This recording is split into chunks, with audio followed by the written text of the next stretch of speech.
allocated him his time. Okay. Yeah. Okay. Yeah. Yes. Yes. I propose, just for future reference. No. The two honorable members can propose on your behalf because they are the ones who are the full members. If you can maybe in future help us when the timekeepers giving time, maybe signal when we share. We couldn't tell in between where are we? Just that. Okay, remember the reason why, let me explain this so that we all understand. The reason why we gave the EFF 30 plus 10 minutes, the DA 30 plus 10 minutes, the MKP 30 plus 10 minutes. It was exactly for that purpose, to allow your substitute to speak. That's exactly how it was done with the ANC. That's why Honorable Sokanyile is not even worried, because she knows where her time went. Yeah. Thank you so much, Honorable Shongwe, for understanding. So it will be the two of you, Honorable Nombalo and Honorable Scosa. Correct, Chair. And I check the DA.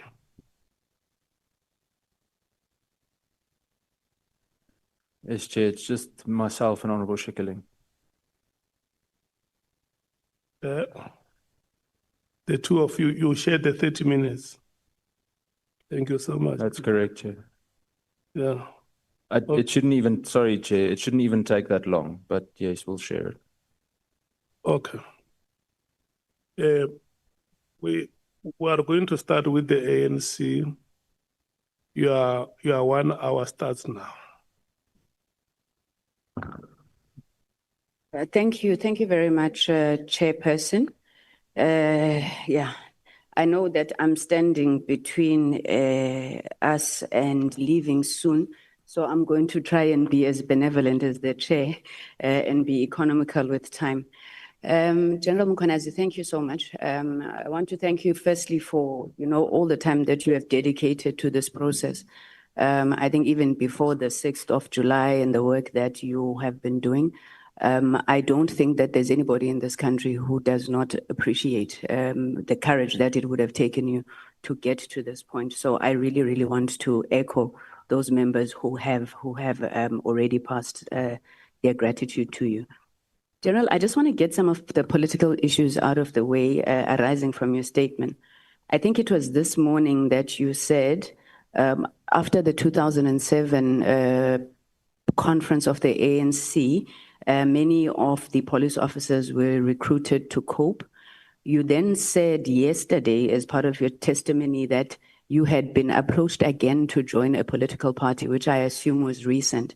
Can you take us into confidence which political party would have tried to recruit you?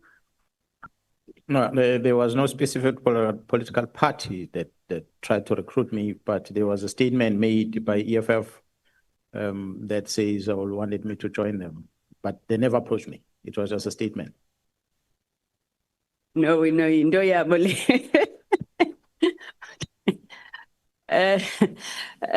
General Mkwanazi, so during your testimony, you've been quite critical of General Sibiya. I just want to check that when General Sibiya was reappointed to the South African Police Service, do you know where he was coming from when he rejoined the National Office of SAPS? The records I have is that he was employed at the city of Johannesburg. He came from the city of Johannesburg. Do you know when General Sibiya was appointed at City of Joburg? I'm not sure of the appointment date. I can check on the records that I have here, but I cannot remember exactly out of my head of his appointment. But that will have been done, I think, about maybe 2019, 2020, something about. But I'll find the records and I'll come back to you on it. Okay, would you happen to know who was the mayor when General Sibiya was appointed in the city of Johannesburg? Yeah. I'm not, I'll be lying if I say now. But what I know is that the mayor that was responding or made a statement with regard to the allegations that were leveled against him in the city of Johannesburg, where he made mention of the investigations or the procurement of Sorry, General, devices. that's not my question. Let me help you. General Sibia was appointed to head forensic at the city of Johannesburg in 2016. The mayor then was Mayor Herman Mashaba. Would you know which party Herman Mashaba comes from? Is a member of the, or is a leader of the Action SA party. Thank you, General. You have extensively implicated Honorable Kola Barnett as having interfered with the work of criminal intelligence. General Mkwanazi, would you happen to know which party Honorable Kola Barnett is from? The Democratic Alliance. Thank you. And then my last question, you've also implicated Honorable Adams for having possessed unlawfully classified information. Would you know which party Honorable Adams represents? Beyond the correction, this is a colored Congress, if I'm not mistaken. Thank you. General, having given those responses, then would you say that there are a number of political parties that are involved in interference with the work of criminal intelligence? Would that be correct? You would be correct in saying that there are individuals, and some of them, honorable members, might be the members of political parties that might have broken away from the African National Congress at the time when they were part of the National Congress. I spoke about COPE as an example. It was a breakaway from the African National Congress. But by and large, the involvement of political parties in the mismanagement within the ACPS, especially crime intelligence, I don't think it's based on a political party specific. It's members within crime intelligence that approaches anyone that they can influence within the political space to achieve what they want to achieve. So we, as we're investigating, we're not apportioning the blame to a specific political parties, but we're specifically accusing the members of political parties that allow this influence to happen. Thank you very much, General. General, I know that this question has been asked in one way or the other, but I think it's important, given your testimony around the impact that all of this has had on our criminal justice system. What is your view of how the events since the 6th of July have affected the SAPS? And we're asking because, as you have been speaking, you have very, what's the word I'm looking for? I don't want to say, you know, in an emotional way, but you have demonstrated to all of us the care and regard that you hold the police officers. So since the 6th of July, how has the service been, have members been able to execute their responsibilities? Are things getting better? The SAPS is a big organization. The incident we spoke about on the 6th of July does not necessarily affect directly the entire organization. It's a portion of the ACPS that got affected.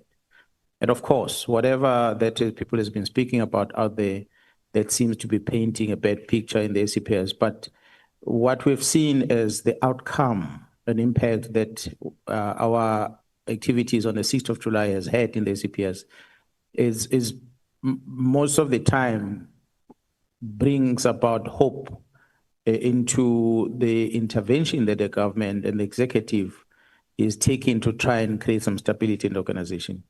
And this is a platform that allows at least the members to vent and see that the management cares about them, because we risk our careers, we risk our lives, and stand on their behalf to try and protect them. So internal within the organization, there's a lot of hope that we are seeing. Members are encouraged to go out there and fight crime.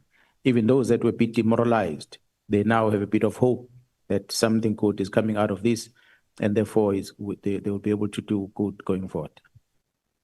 Thank you, General, and I hope that we will be able to assist where we can really to get that hope realized.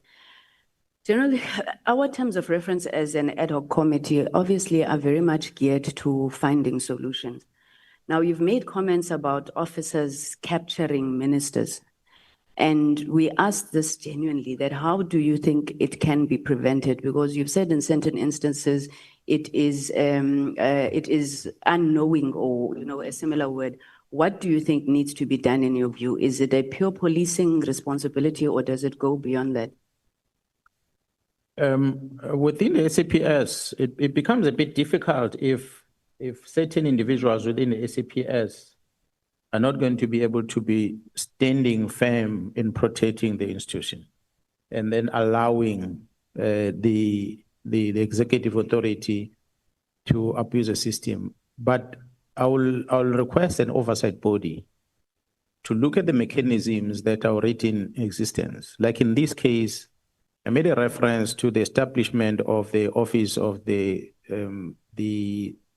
secretariat in the office of the Minister of Police, and the functions that are given to that office by the Act. And then we interrogate whether does the Minister of Police make use of that office in the true sense of what the legislature aims for that office to be used for. And if you'll identify early by interviewing and engaging with the DG in that office, whether is any collaboration, a good working relationship between the minister and that office, because once there's a problem there, it then allows the minister to bypass that office and go to the institutions, because that's a safeguard in the South African police that I think the legislature, when government decided to create that office and in the Act, it was a good move. But it looks like it's an office that has not necessarily been taken serious for what it's supposed to do in advising the minister on the how part.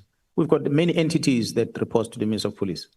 There's security on the other side, there's police on the other side, there's IPIT on the other side, and you know, SIRA, they all need some involvement of the minister in one way or another. So, but the moment the minister leaves that office and forget about the police and then runs around and focusing on the South African Police Service alone, these other entities are going to suffer. And it makes the minister to be busy with operational things in the police and forget about the police that affects everyone else. Because there's many demands that are sitting as a responsibility of the Minister of Police in that space. So legislation, oversight on what the minister does, it is some of the things that might be looked at. And also the interaction. I was going to say in this case, what I made a recommendation about was to decide whether can we centralize the accounting of crime intelligence. You have two budgets that are passed by this parliament that must be accounted for within one entity of the police. And you find that there's uncertainty by the members of parliament within the portfolio committee on police, whether to ask this question or not to ask this question. If they ask this question and the response of police might say that belongs to the JCI, and you go that side, they might turn around and say, no, that's an open account, don't ask us. So we might want to look at how can we best make the SCPS to account in as far as intelligence is concerned. And that's and there we were able to see the role. It must be written in black and white. When you look at the Constitution, you look at the Police Act, crime intelligence is not written in the details and the how part to account. It is an intelligence established other than the intelligence within the police and the defense that is written in the Constitution. And that is SSA. So any crime intelligence within the police and defense intelligence, well, I did not interrogate much of the defense, but the South African Police Service is not explicit in the Constitution, the how part, as it is with the PCI. Perhaps it's something that might need to be done. So I was going to sing for her. It's clear on what type of engagement does the intelligence has with the executive authority, if any. They will engage in this fashion when they produce a report, when they do this, when they do that, and must be outlined. The failure to do that or the absence of that, it leads into this interference that, if you will, which majority of the time is the members from within crime intelligence that goes to influence the executive authority. But because there's no legislation that stops that, it then happens. Thank you. Thank you, General. My colleague who spoke earlier was the Chair of Justice. I'm the chair of communication, so I take a big interest in issues of media. So I want to go back, General, to your media briefing. I think you've spoken to us on the decision to hold that briefing. Now, I want to ask questions, but I'm afraid, because your testimony, amongst others, indicated that there are people with grabbers, they are listening to our messages and our phones and what. Should we, as this parliament, or at least this ad hoc committee, take that to be an example, or are you putting it on the record? Because I would assume such is unlawful, General. There are a lot of things that are unlawful that are coming to this country. A listening device gadget can come in pieces. This computer can be stripped in different parts and be brought into this country and assembled here and get used. The legislature should ask themselves a question. What makes, I'm not saying this is what they do, but the question that as a security person that I ask myself, what makes big security companies to be successful in investigation nowadays in this country? There are so many of them. They call themselves, they're forensic investigators, they're this and they're that and they're that. They trace things and they're doing a good job because they're able to find criminals. But how do they do it? That the SCP is not able to do. It's because of the gadgets that they have in their positions. Some journalists nowadays will say they are investigating, but they're actually listening to people's communication, then they come up with reports, they publish them. Because we don't know the existence of these gadgets. And that's why the intelligence of this country need to up their game and help us to stop this. Otherwise, you have people that run amok and they abuse the system that exists in the country. So it's a challenge that we have. I can say that without failure because we've seen, as we investigate and we arrest, we've arrested a lot of criminals that are involved with truck hijacking, as an example. I just want to use a classic example. It's not a listening device, but it's a jamming device. They fly from wherever they fly from, and the information we have, they land in Lesotho. When they arrive in Lesotho, then they get transported into the country. A small jammer machine, you put it in the car, you drive next to the truck. The truck had left Durban with the cargo, the vehicle drives behind the truck and it blocks the signal. While the truck is driving and the signal is lost, 5 kilometers away, they stop the truck and they divert the truck elsewhere. They disconnect the horse and they take the trailer and they continue the trip with the vehicle next to it, and nobody will pick it up until it arrives wherever it's going. It gets offloaded and the cargo is gone because there's a jammer signal. When you check where these jammers are coming from, they are imported from foreign countries into our country, and they are used in committing crime. So the listening devices might be the same thing. Yeah, so we need to tighten up there.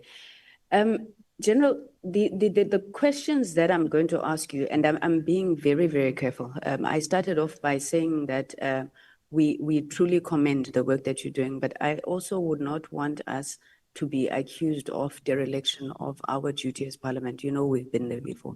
So there are questions that I have to ask you in that regard. You said that had you not had that media briefing on the 6th of July, we would be picking up bodies. And the words that you used was that we don't want to see blue on blue. Would it be correct, General, to say that the SAPS is factionalized? It could be yes or no, but to some degree, I cannot say it's factionalized. We had experienced this when there was amalgamation that happened in 95, because a vendor speaking person from Limpopo and a COSAP speaking person couldn't necessarily get along because we came from different cultures. And people from the MK, former statutory force and the likes that came in, there was a bit of challenge back then. But as the time progresses, we started adjusting. Training started being synchronized, and we started drilling the same pace and commands and everything. The culture started building together. What becomes a challenge nowadays, maybe to some degree you could say the head office, there's some problems. You can call that. Because almost everyone that sits at the head office, they come from different parts of the country. And they tend to favor each other. And that's why we start feeling a bit of a challenge. But by and large, we'll have a police station commander in Eastern Cape, in Western Cape, who come from the BOP and is doing well in the province where he's working.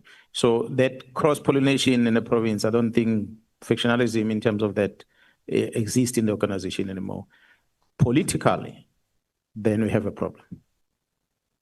Because there is this affiliation of favor or patronage to certain political parties that exist. So, and it affects, and I must say, in the main, senior officers that came into the organization that were not necessarily part of the organization growing up within, because they come with a specific position political. That is one. But the biggest problem we have politically in the main is the existence of our colleagues, and they're going to fight with me when I mention this, the labor unions. When you have the labor unions that was established and get to affiliated with the structures that align with political parties, like in this case, we have one labor union that is affiliated to COSATU, and COSATU is a member of an alliance of a political party. You then have a police officer that sits with the minister of police around the table, that sits with the president of the country around the table as comrades, and they discuss things. When that person must now account to and subject himself to a commander at the station, he finds it difficult. The incident that happened in Durban when this president visited at the death of Mr. Mchunu in Pietermaritzburg, there were tensions within the police, and the premier was unhappy with a specific policeman in the province, and the minister was not happy with that policeman in the province. I had to sit down and ask this policeman, but why the minister has a problem with you, and why the premier has a problem with you? What did you do wrong? You are here in Maritzburg as a police officer. Yet, and he confessed to me, he said, no, Gerald, I was a member of POCRO, and these were my comrades. I happened to spend more time at Nkandla when there was this division. I stick to Nkandla, and they didn't like it when we had a fallout. So they take that fallout and they associate this person with the murders and the poor investigations that are happening on these murders that are happening. And they point a finger at him and say, you are not investigating these cases or messing up these cases because you are favoring that opposition team. And that started creating a problem within the organization. So I think the labor union's presence maybe now slowly looks like the union is pulling away from the political activism that they were there before. But the presence of that activity and mobilization within the labor union and affiliation with the political structure created a problem in the organization, that you end up having the word comrades being used interchangeably amongst members at the police stations. And that then started creating problems because you have members that belong to other political parties that don't like this one, but that create a conflict. Thanks, General. Maybe let me substitute the word for infighting, and I'm going to get off this point just now.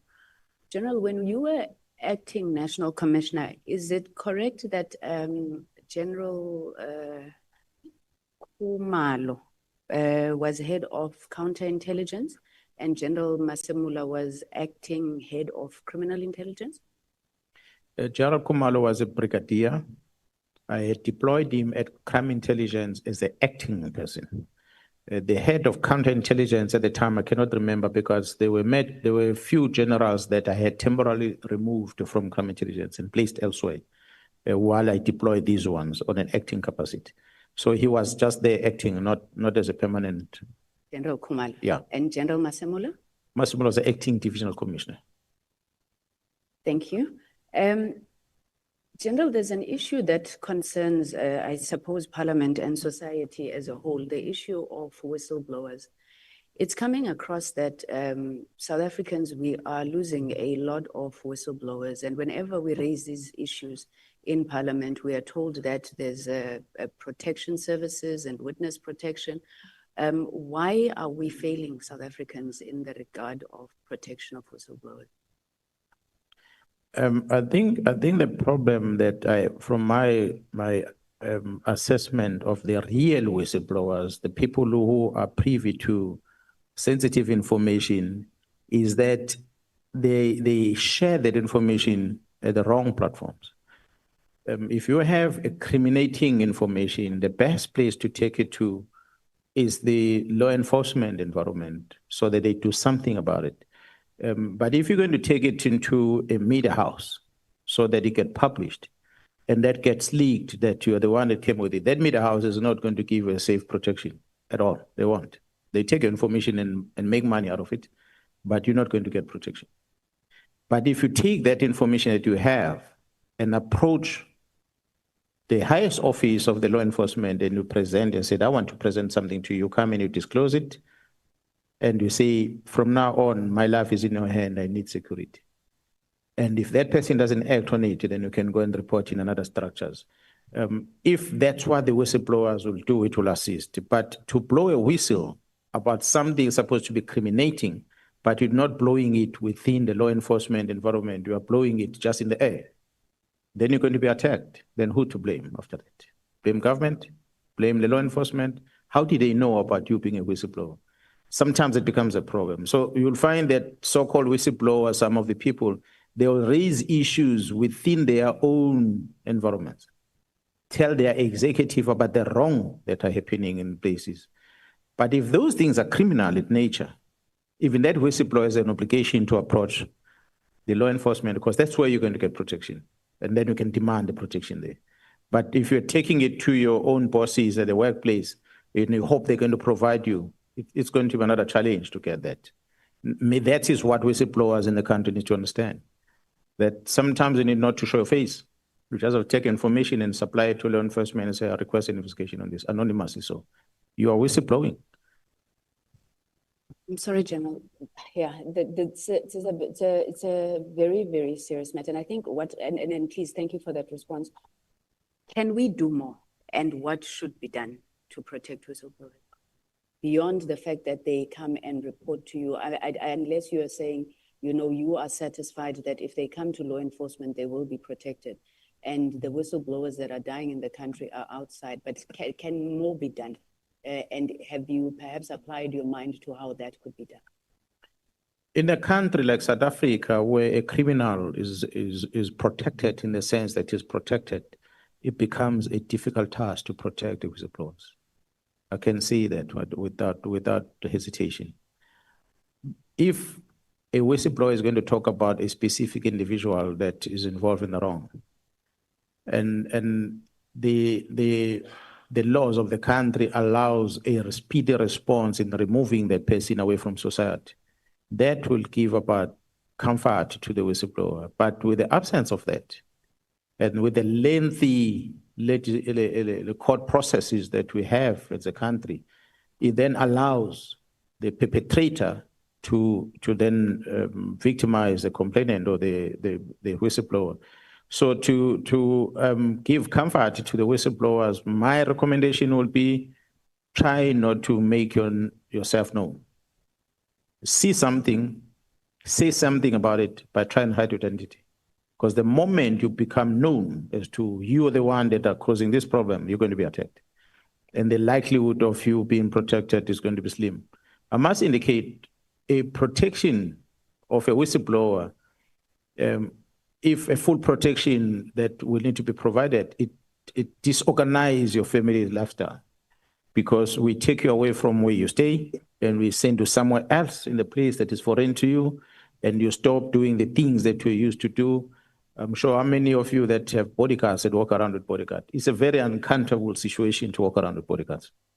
Yes, they'll be there guarding you, but if they crowd your space, they take away your privacy. And many people don't enjoy that. So that's why people end up not participating in those programs, because you are disrupting their lifestyle. They don't want it.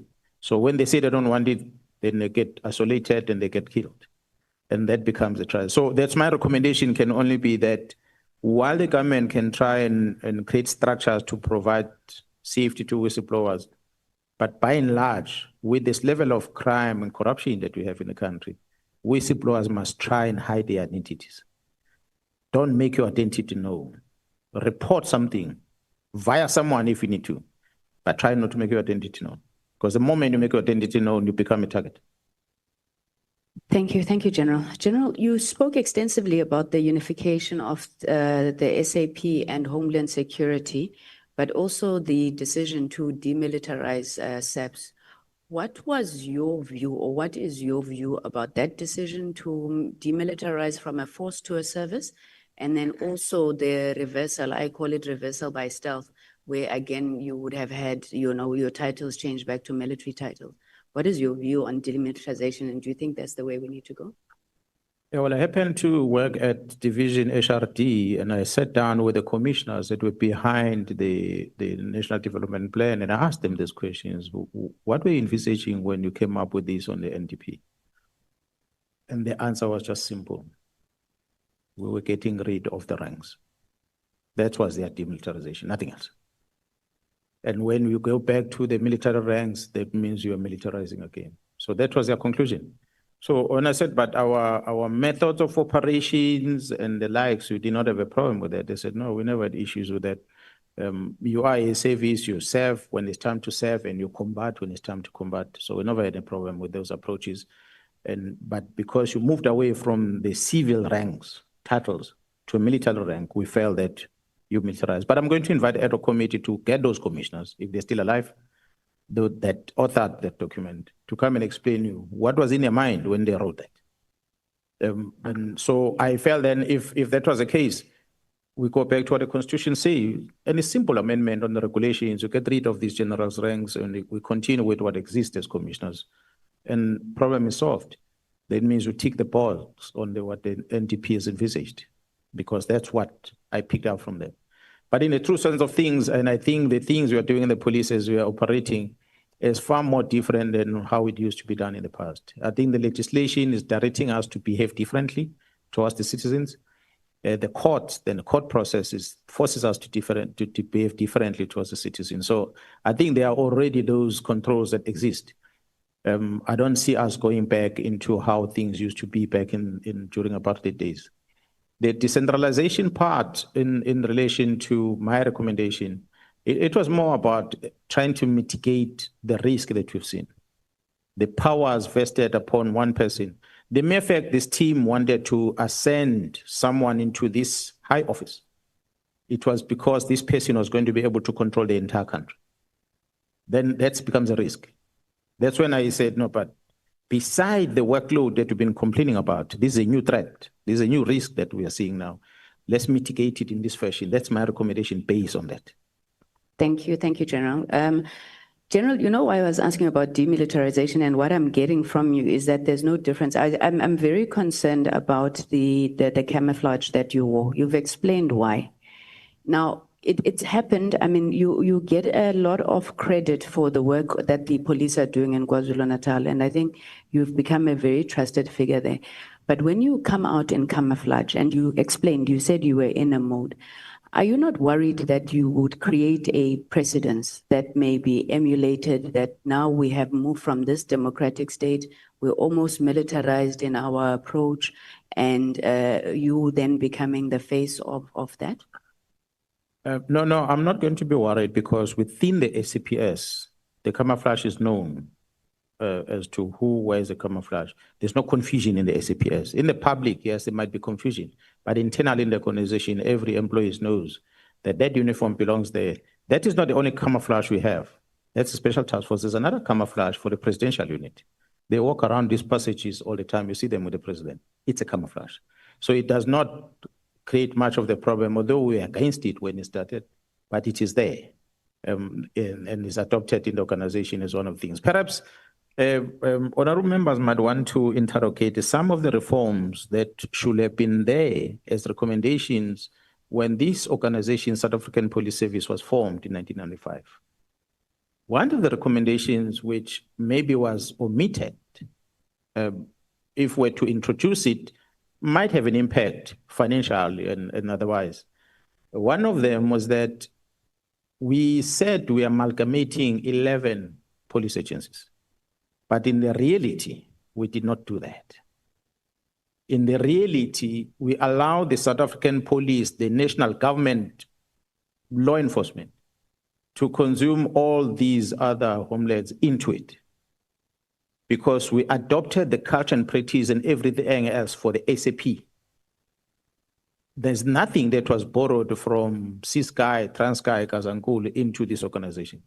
We stick to the rules of what the South African police was doing, and everyone else had to transform into this. Yes, there are some adjustments that had to be done to conform to some legislation that exists, but the culture within the organization remained that of the SAP. The dress code that we wear, it remains that which was chasing you on the street during apartheid days. It remains the same to date. It might be a different design, a modern design, but the colors are still the same. So nothing has changed.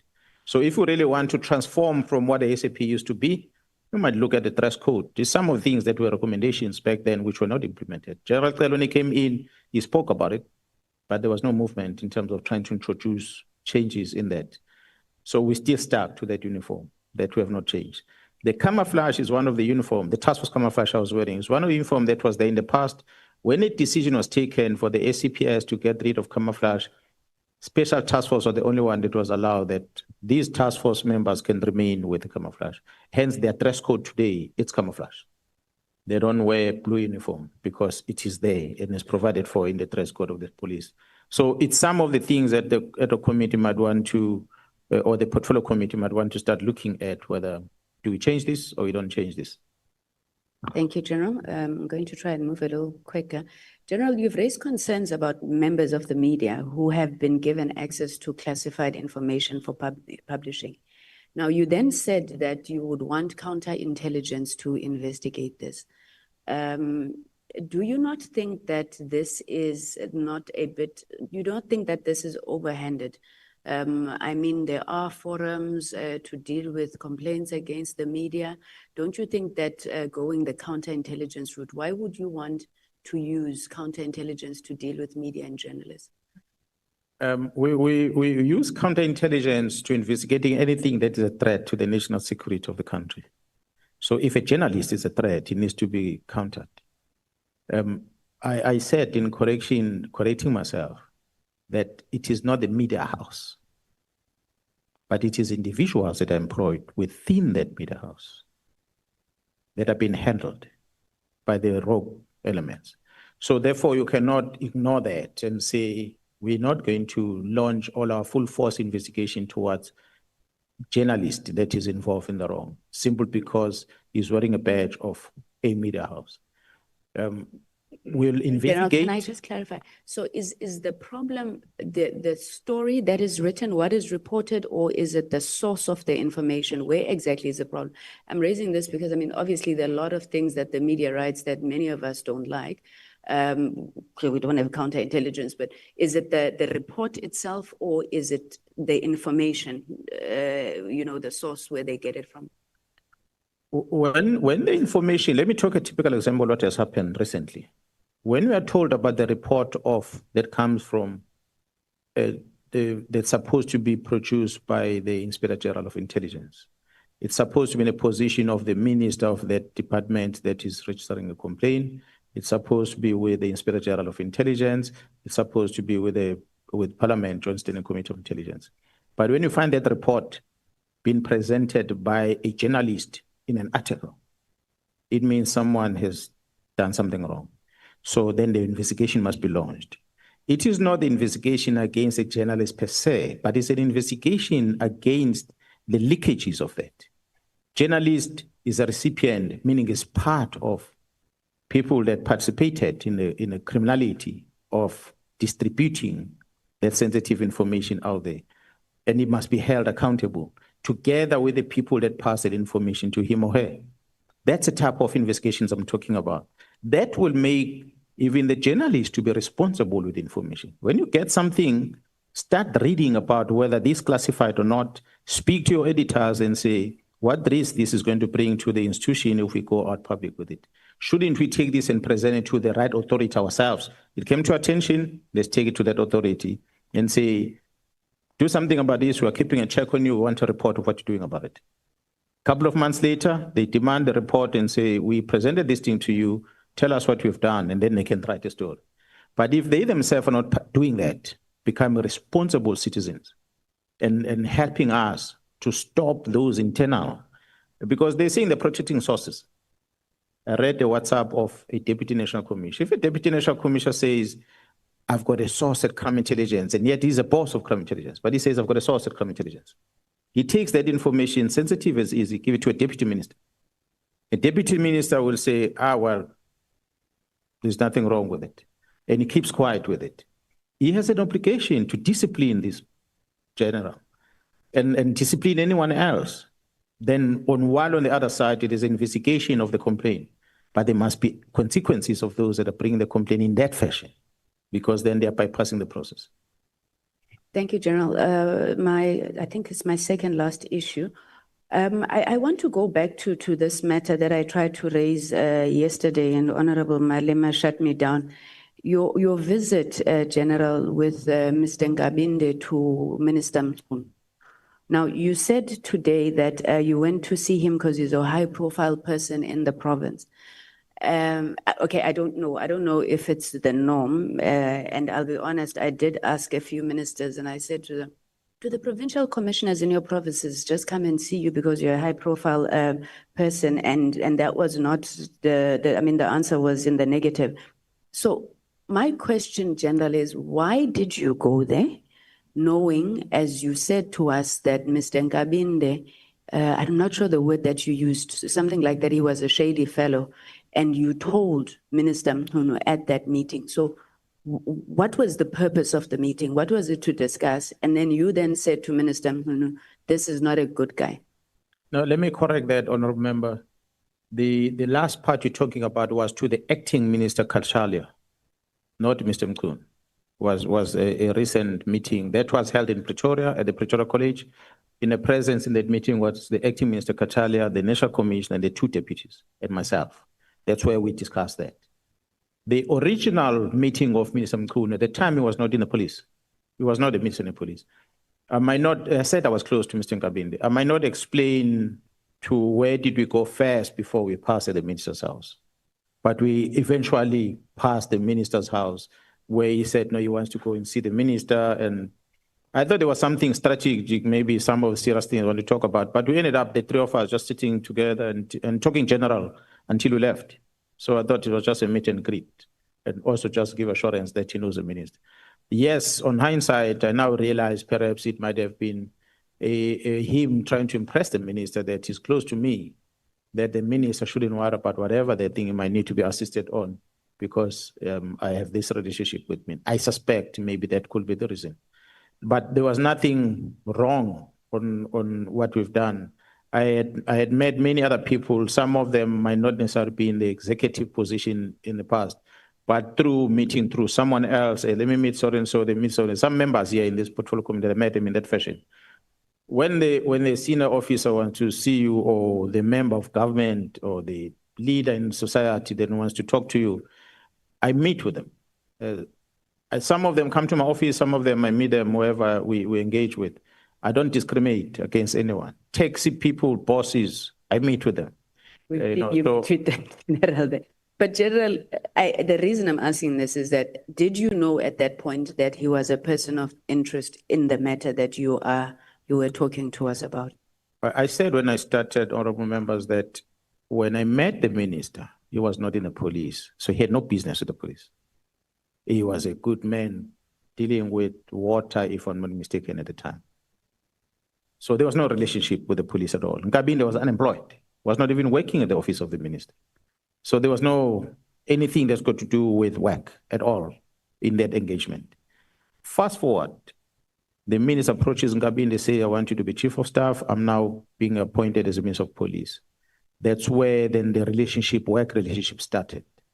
Now, because the person I've already met, my expectation is that he knows that even the chief of staff is a person I know, so it's easy for him. If he needs something, he can talk to me about whatever.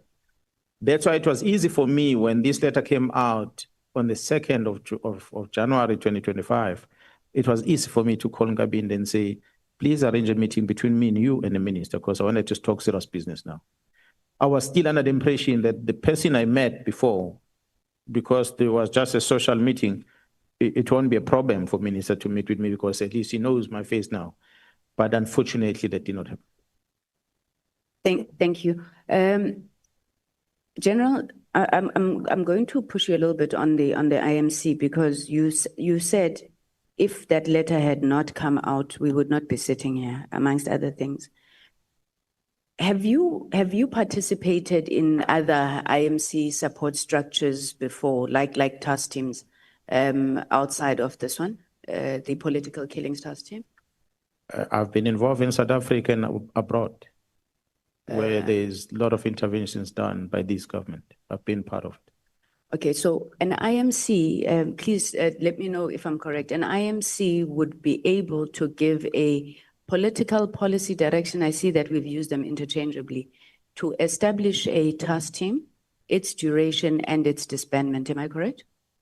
No, in this case, the IMC was tasked in resolving a problem, not establishing a team.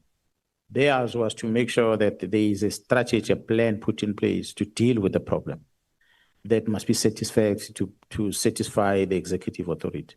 That was their interest. The how part, what is it, a task team, or is another prioritization of investigation, was left to the National Commission. But General, doesn't it seem a bit absurd to you that ministers don't? So I would assume a decision that says disband that political killings task team is a policy decision. Why would you think that it's not a policy decision? What I understood from General Masemula's testimony was that he had a problem with an instruction that says immediately. You've said the decision was unlawful. So is it correct to assume that what you are unhappy about is being told disband it immediately? Is saying disband the team without giving you direction a policy decision? Honorable members, my biggest concern with the minister's directive was that the minister gives an instruction about the disestablishment of the team, and yet the minister did not approve the establishment of the team. So why will you disestablish something you did not establish? That's a problem that I had right at the beginning. So I somehow forgave him, thinking that he's new, he doesn't know.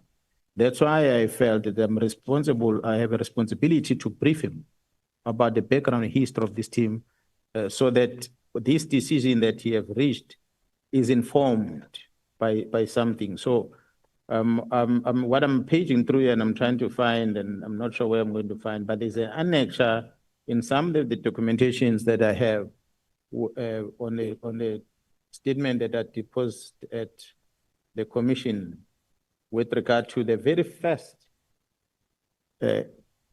approval of the team.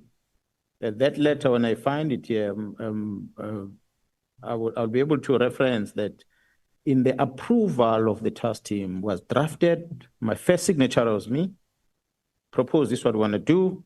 And then we had other generals. The current National Commission was one of the people that made the recommendation. Jared Sibia from the Hawks made the recommendation. Jared Zumane, if I'm not mistaken, from Free State made the recommendation. Eventually, the National Commission approved. There are no ministers, nowhere to be seen. And later, the ministers come to be briefed about the plan that we have put together. We brief them about what is approved already, and they are happy. So they didn't come there to approve it. We have it in black and white as an evidence. So why you then want to disestablish something we did not establish? Okay. Let me ask you this. In terms of established SAPS protocols, how would a task team then be disbanded or dissolved, disestablished? In terms of your established protocols, is there a way in which you disband such task teams? I'm assuming others have been disbanded before. The commander, the person who approves the setting up of such, is a person who decides how such must stop. The commander will understand the work of the police. And in this case, the commander, being a national commissioner, knows very well that there is case dockets in court. So when he decides to stop something, he must be mindful of saying, how do I manage these dockets that are in court? Because if I just say stop, and I don't direct what must happen to the docket and what happened to the investigating officers that are carrying these dockets, it's going to have an impact that's going to affect the value chain of the administration of justice, and therefore is going to have consequences that are negative towards the organization. He won't do that because he's a trained, experienced person who knows what it takes to do that. So the commander will decide at any time that there's no need for this, we disestablish this, but then he issues a directive, the how part. I'll give a classic example. There was a directive recently about the operation that we're running in the mines. Because of the car fund that exhausted, that we don't have, that was assisting us to run that operation, there was a directive of how we should then demobilize on that operation. So the demobilization is structured. You don't just switch off the light and go. There are resources, there are personnel, there's commitment that the members have made in the accommodation where they stay over time. So if you decide, take your bags now and leave, you've already paid for the accommodation for the month, you're going to lose that money. What happens to that? So there are many implications that a person who doesn't know the operations will make a decision that are going to have such negative impact without knowing.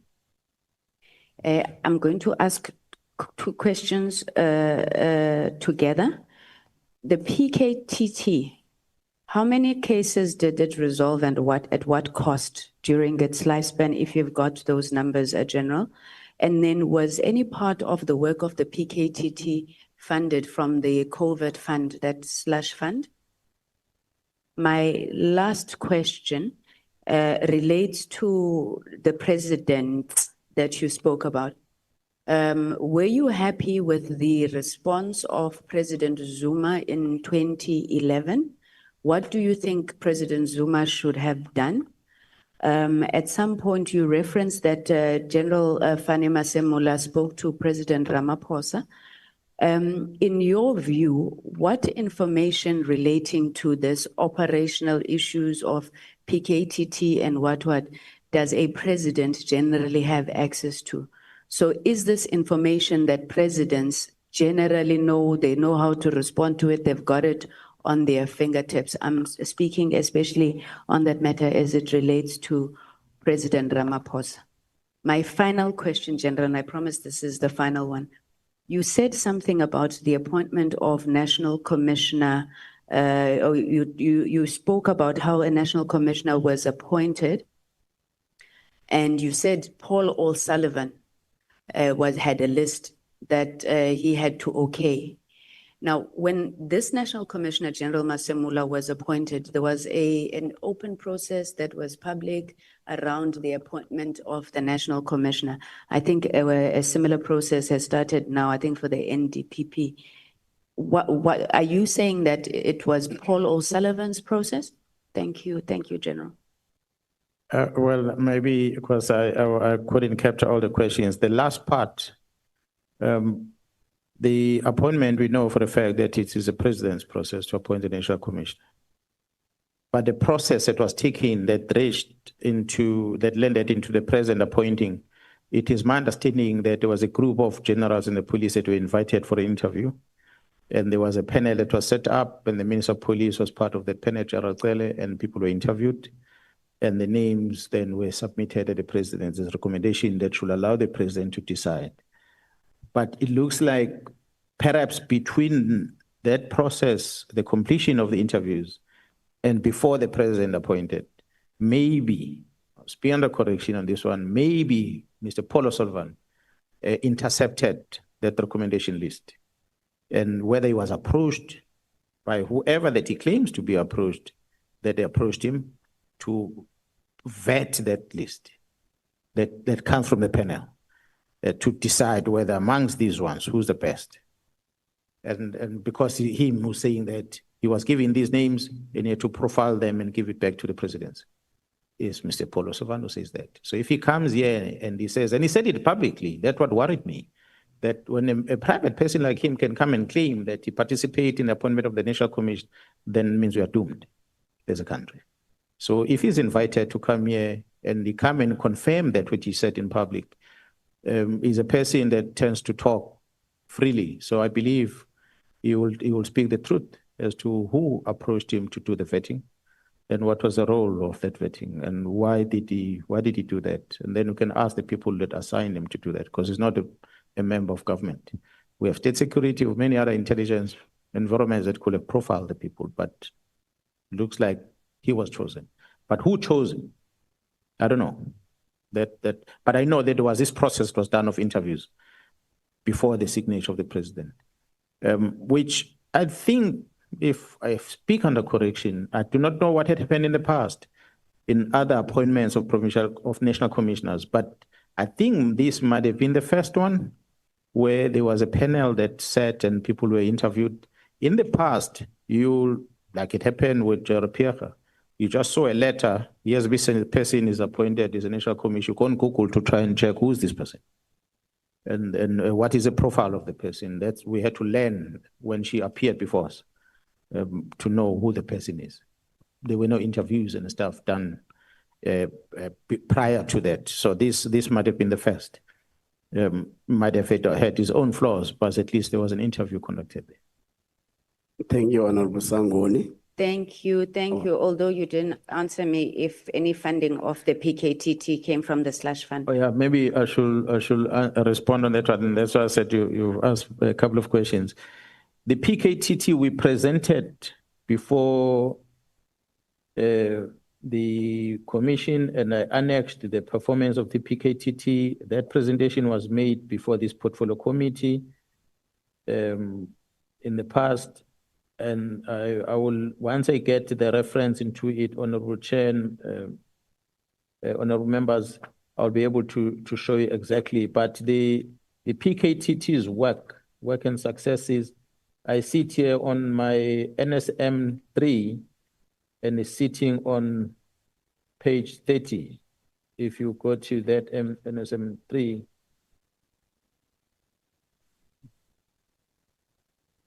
on page 30, paragraph 85, it talks about successes of the PKTT. Well, it doesn't talk about the budget specific on this one, but it reflects on the successes, and that runs up until number 98, which will then be the page 38.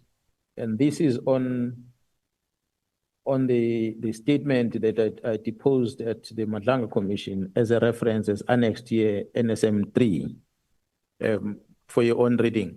The cost, the total budget cost, was also presented at the commission, and I can find it here. We detailed and we attached the approval processes of every approval for the team to work, and every budget the CFO have allocated to the PKTT. And we made it clear that there was no money from any other cost center that was used by the PKTT except the specific allocation ring-fence for that purpose.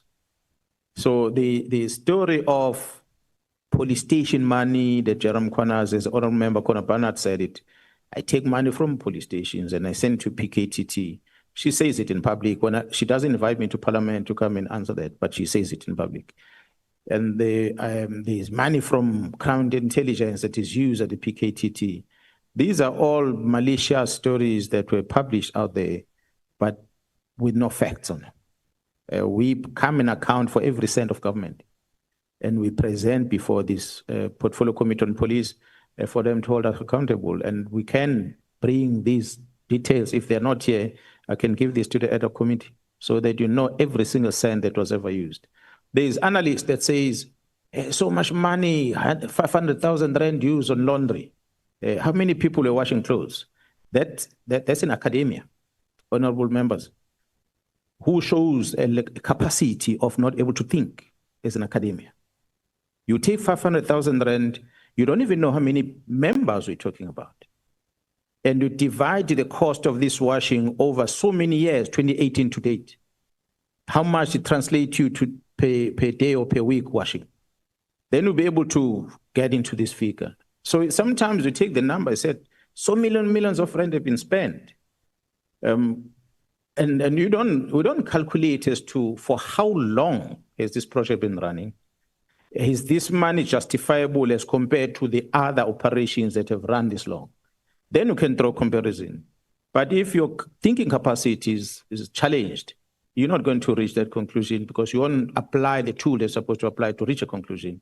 You're going to be a researcher that is going to go out in the public and go and talk about it.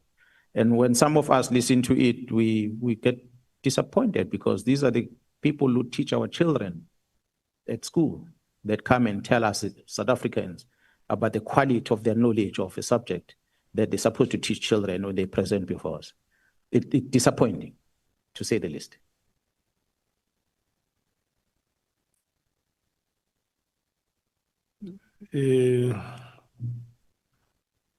Honorable Sangwe, An extra number? are you done? I have to be done, Chair, but I wanted to ask about that matter of the portfolio committee on police, but I don't want to get into trouble, so I'll leave it. Or maybe let me ask it, Chair, it's my last question. General, you said that the portfolio committee on police was very busy that day. They had other agenda items and what, and you know, you never got any satisfaction on the intervention that you had wanted. Am I correct, General, that after you went on television, I did not know anything about policing, but I saw you in that portfolio committee. There was a lot of sustained media attention around the comments that you made. Do you remember that, General? The media, yes, I remember that. So it cannot be that because the portfolio committee that day was busy, this issue that you had raised was not top of mind, I mean. Because it can't be that the portfolio committee listened to you, they moved on to another agenda item, and then your testimony just miraculously disappeared. It was reported for a number of days in the media. So I'm trying to say that why would we say that because they were busy, maybe I misunderstood your testimony, that matter remained in the public domain. And you know, Parliament is getting accused of not having acted. And it was there, it still remained even after you left, am I correct? I think honorable member said we are leading a portfolio committee in communication, so I will understand in that line of questioning. However, what we are doing right now is some of the expectations that one had at the time. That when we talk to the members of Parliament, this thing is not going to be a talk and pass and leave it to the media to communicate it. This is going to be talking to the lawmakers who then get to see that the law is broken somewhere. There are people that are interfering with the running of the police. Let's work further on this. Come here, Mkwanazi, and give us more details of what you're alleging. Any evidence on this? These evidence we ended up putting in the media, I had it with me at the time. I was speaking from it, but I did not publish it. When Mokgotsi sent me a WhatsApp message and all sorts of things. So it's there. When you look at some of the presentations, Honorable Chair and members, as an example, Mr. Mokgotsi will send me WhatsApp messages and they are attached in some of these annexures. I'm very bad in tracking these documents. When you look at the presentations, the WhatsApp messages that I referred to from Mokgotsi, were a presentation that of a concern to the parliamentarians that should have triggered the action from the parliamentarians. Sorry, General, I don't want to interrupt you. I have to get off the floor. So I suppose the essence of my question was that the portfolio committee never called you again to discuss this matter and request you to bring forward the evidence. To date, that has never happened. So, because although we did not write, I did not give anything in black and white to the portfolio committee, I must say that. But my presentation to that committee and the response that some of the members gave, Mr. Adams in the main, should have triggered some question mark from the lawmakers that says, Mkwanazi says there is this level of interference. Why do you say this? Do you have any evidence? Come here, show us this evidence and call the people to account. We'll have had the similar sitting, but not the ad hoc committee, but maybe the portfolio committee that will have been elevated to cabinet and elevated to parliament and decisions be taken about correcting the wrong. But that didn't happen. We go to the media on the 6th of July. We present almost a similar thing, maybe more details into the media, and it triggers this sitting today, then we are happy about that. That at least that what we are hoping for in March has happened eventually. But it shouldn't be also about Mkwanazi coming and sit here before the South Africans and talking to the ad hoc committee. And 5 months down the line, there's no interventions, there's no reforms that are introduced to try and mitigate this risk that we're identifying. Thank you, General. Thank you, Chairperson. I have no further comment. Have you exhausted your list of questions? Okay. No, you must say it on record so that members must hear that. Chair, in the interest of time, I will say I've exhausted. Okay. Thank you. Thank you so much. Nothing. Sure, I would do honestly.